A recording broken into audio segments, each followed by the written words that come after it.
All right, guys, thanks so much for being with us. And Steve, what an exciting offseason for you and your staff to have a recruiting class the likes of which the nation is envious of and one that Rutgers has never really had before. Well, first, I'm excited about Jeremiah came back and J. Mike and Emmanuel, our three returning guys. But we added some talent, we added some size, we added some good looks in that freshman class. And, we're excited. There are people lined up to get tickets to Jersey Mike's, and it's going to be a fun year. We're going to try to really enjoy it, but these guys make my life easy. How different does this year feel, Steve? Obviously, there's all the talk about the 4 new schools and the travel, which I think most coaches at this point are trying to downplay because everybody has to deal with it. But the conference schedule is different, and some of the venues will be first-time venues for a lot of players and coaches. I said hard league got harder. I say the travel doesn't affect us as much. They're going to sleep for 3 hours on the flight or 4 hours, whatever it's going to be. They're definitely going to be sleeping, but it's an exciting league with great coaches and obviously talented players. And I'm just, I think this is going to be one of the greatest years in college basketball. I really do. And our league, certainly 18 teams, unbelievable venues, coaches. We've added Dana Altman. We've added Mick Cronin. We've added, unbelievable coaches and more fan bases to what was a great league anyways. All right, well, let's introduce the players who you mentioned a little bit. Let's start with Jeremiah on the outside. Second stint now at Rutgers. Who is he as a player and as a person? Chicago's finest. So Simeon. Yeah, we're home here for him. He's been an unbelievable leader. You know the impact he made on our team, our leading returning scorer. But he's our captain along with Zach Martini. We have 2 good captains with great leadership skills and very unselfish. And so looking for him to continue. Great season last year. He's going to have a greater one this year. And as for Ace, obviously there was a lot of talk in the recruiting world about who he is and what kind of player he is. But you know him better than everybody else. So what kind of player and person is he? First, high energy, great smile. He's from a great family, work ethic. He plays multiple positions. I mean, he can play 1 through 5. He's a playmaker. He's brought tremendous energy to our program, but he's also brought a work ethic too. And I think our guys are having fun playing with him. Ace, what was it like for you to be a guy who was basically recruited by the world? Like, what's that process like when everybody's calling you and everybody's trying to sell you on what they have? There was a lot going on. I mean, a bunch of late night phone calls, a bunch of talking to my parents, my mother. Just a bunch of calls, a bunch of pop-ups at school, pop-ups in the gym and practices, so it was a lot. So why was the ultimate decision to join Coach Pikiell in Rutgers? Just loyalty. That's what I'm big on, loyalty. I mean, they've been showing loyalty since the day they recruited me. I mean, consistent phone calls, consistent asked about my parents, consistent the whole staff coming to the games, just showing loyalty and love. All right, Jeremiah, for you, back here with Coach Pikiell and the Scarlet Knights, well, I guess I say back here, back in Chicago, but when you're playing basketball, back on the banks, why? I mean, just through the whole time, they supported me. Like Ace said, loyalty. Coach Pike is a very genuine person, and I found a home in Rutgers, and I think, the type of university the school is, I think it fits me as a person. So, I enjoy my time here, and I'm a Knight. What's it like playing for Coach Pikiell?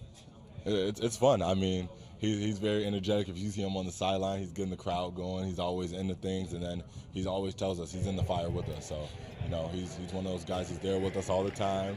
There he is right there. There's some video to back that up.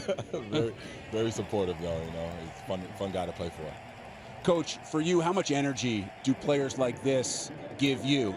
I mean, you've been doing this a long time. Not all that long, but a pretty long time. No, players bring energy too. It's the same thing. Sometimes coaches have to bring that kind of energy, but these guys got a great spirit about them. Our entire team, our chemistry so far has been unbelievable. Dylan Harper is a talented point guard, and he passes the ball. Ace is a talented player. He passed the ball. Jeremiah, a talented player that passes the ball.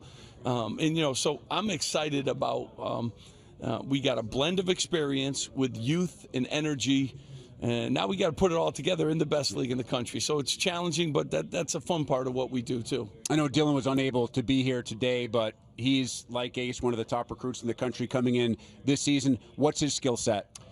A lefty point guard, goes downhill, shoots it, from a terrific basketball family, obviously. I'm just real proud. We got great assistant coaches. We recruit kids from great families. The university, we're top 15 academic public school in the country. It's a great time to be at Rutgers. And if you have season tickets this year, you're going to be very happy. Well, you mentioned the word family there a couple of times, and obviously that was probably a huge part of Dylan's decision. But it seems like that's the culture that you and the staff have tried to create with your program, is to make it feel not just like a team, but to make it feel like a family. Yeah, I mean, really, and my assistant coaches have stayed. These guys chose Rutgers, but it's really a great time to be in New Jersey, to be a part of our program. Our football team 4-0. Coach Shiano, got to give him a quick shout out. I was going to ask. I'm glad you beat me to it. Yeah, the other day sold out, and our football game was rocking, and he got to throw some balls up there to Red Panda too, and that was an exciting time, man. And he got an assist there too. He threw good passes. You guys had the chance to get to the stadium and watch some football games this year, huh? How's it been? It's been fun. I mean, the atmosphere has been it's been crazy. I mean, it's been very, very loud from all the fans and everything. Jeremiah, in terms of building chemistry on this roster, in today's day and age, when you have players coming in from the portal, you have young guys like Ace and Dylan coming in, what can you do as a guy who's kind of been there, done that, and seen a lot of different things to make sure that everybody's on the same page when you need to be? Yes, sir. Throughout the summer, we had various activities that we've done as a team, and we try to spend as much time as we can off the court with each other, whether it's coming to my house watching any MMA matches that's going on, any football games that may be going on. We've been paintballing. We've done a lot of things, and just we just try to gel as a team and get to know each other as much as we can. We eat together as a team, so we spend a lot of time with each other, getting to know each other, not only on the court but off the court. Ace, I'm curious, through your process talking about feeling comfortable with other people and players that are going to be on your team, how much did you and Dylan kind of talk and exchange texts and discuss what was going on during the process? I mean, every day, we just talk about we got to get our team together. We're going to have to bond on the team, off the court, not just on the court. I mean, what Jeremiah said, pick up what he said, paintball, coming to my spot, even playing on the game, NCAA, just spending time with my teammates. Coach, I'm curious as to what it felt like for you and your staff inside the basketball offices or wherever you were when you got official word that both these guys were going to be Scarlet Knights. Well, I both tell the you, young guys. Ace said yes first, and Lathan Somerville came, and Dylan came, and Bryce, and we're really lucky. Dylan Grant too out of Toronto. So we got 5 guys. They're great kids. They're from, again, great families. It was a happy time. It really was. But now we got to get to work, because we have goals and they have goals that are different than that. And I think we got an opportunity to do some special things this year. And we're looking forward to the challenges that this league brings. And I know they'll hit it with some energy. They'll do it together. You got to get Chicago's toughness to go with some Tennessee toughness. And and then we got some Jersey guys too. Jordan, we got the Player of the Year Northeast Conference. I mean, good player. PJ Hayes can really shoot the ball. Tyson Acuff, who's one of the 7th leading scorer in the country out of Eastern Michigan. We got more pieces. And Jay Mike, in the backcourt, came back. He's more improved. Emmanuel, the big fella, can hit people and do some fantastic things too. So. The guys that surround these guys, it's going to take everybody. It's going to take everyone working hard, playing together to make this a special year. And I think we got the crew that can do it. So with all those qualities, what do you think the collective strength then of your team will be? In what area do you have to be better than everybody else to win as many games as you think this team's capable of winning? Well, I really think we did a good job of adding some shooters to our program and free throw shooters too. We haven't been a great free throw shooting team. But these guys know I preach defense. This guy could be an all-time great defender. Jeremiah has proven and multi-position defenders, too. We got to get that up to speed. I think they got some gifts offensively. But we want to, make sure that we win basketball games because the way we defend and rebound. And I think we have a chance to be very good at that. I'd love to get both of the players' takes on this. Jeremiah, I'll start with you. Coach Pikiell starts talking about defense, but you have to have a certain mentality if defense is going to be the first thing you worry about, the first thing that you practice, what you practice the most. So what does it take inside your team, and what kind of mindset do you have to get through those kind of defensive practices and be the defensive team you want to be? Yeah, I think it's an every play mindset for us. We have some defensive principles that we stick to. Our length is our strength, and I think if we just come in and we show up every day and we continue to just compete, and stick to those principles that we have, I think our defense will show up and travel. I mean, Rutgers defense travels, and we're working up to speed, and we're going to be that great defensive team this year. Ace, what are your thoughts on defense? I mean, competitive. What Jay Will was saying, just compete, come in there with the mindset of just playing great defense and just communicate with our teammates.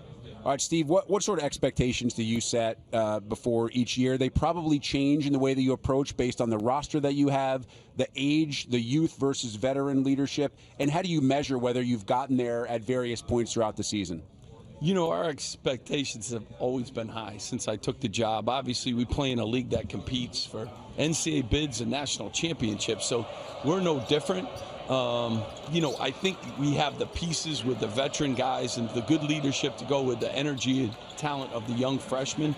But our goals stay the same. We want to win every game at Jersey Mike's. That's been a goal of ours, and we have a program that I think could do that. And then now we want to go on the road and play some of these big games that we're playing in the non-conference and conference games at Madison Square Garden and win basketball games. And as I've always said from day one, we want to graduate every player, and we've done that, and I'm real proud of that. And these guys are going to get a great education from Rutgers. We're going to play basketball at the highest level against some of the greatest programs, so it's all good. It's all good, and I'm in year 9, blessed. I know you are. Trust me. These guys enjoying watching some of those highlights from inside Jersey Mike's. Fellas, we'll finish here. It has become one of the toughest places to play. I would say not just in the Big Ten.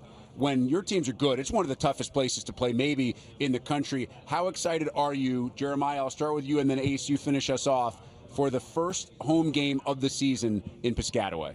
Oh, I'm excited. I mean, last year I wasn't even able to play the full season. This year I get to play from start to finish, and then I just know the energy is going to be like none other. I mean, as everyone knows, highly anticipated year, and I'm just excited and ready to see how it turns out. What about you, Ace? Because it'll be your very first go-round inside that building. Just very excited. I mean, I already heard the noise now walking to class every day. Everybody telling me, man, I can't. When's the first game? When's the first home game? So I know it's going to be loud. It's going to be fun. He's hearing the noise. We're still about a month away from the opener.